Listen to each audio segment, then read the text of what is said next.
Bonjour ou bonsoir tout le monde, c'est Sébastien MQATZ, j'espère que vous allez bien parce que moi ça va super. Et je vous retrouve donc pour une nouvelle vidéo que je vais vous parler puisque dans un peu moins de 3 mois, la 15e édition de la Coupe d'Europe des Nations de football sera organisée pour la troisième fois de son histoire en France, et c'est dans 97 jours à l'heure qu'il est.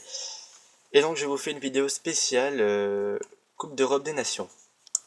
Alors avant de vous parler du parcours de l'équipe de France en Coupe d'Europe, je vais donc vous parler de la première Coupe d'Europe des Nations qui s'est déroulée d'ailleurs en France.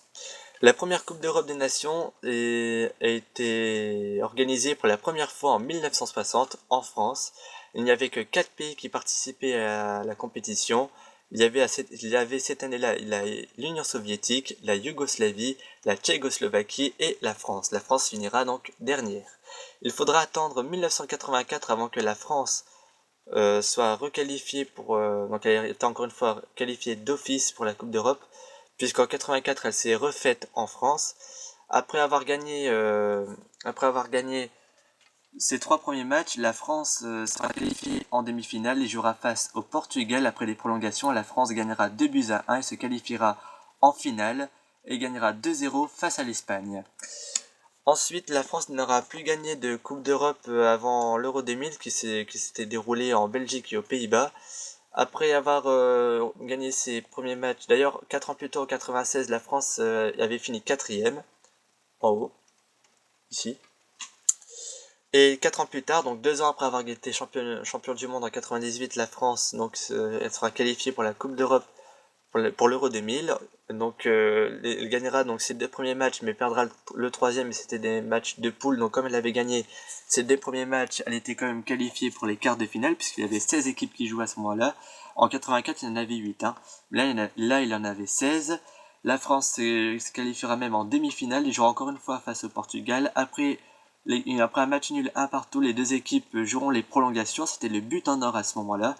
À la 117e minute, le joueur Zinedine Zidane marque sur penalty le but en or qui permettra à l'équipe de France de se qualifier en finale.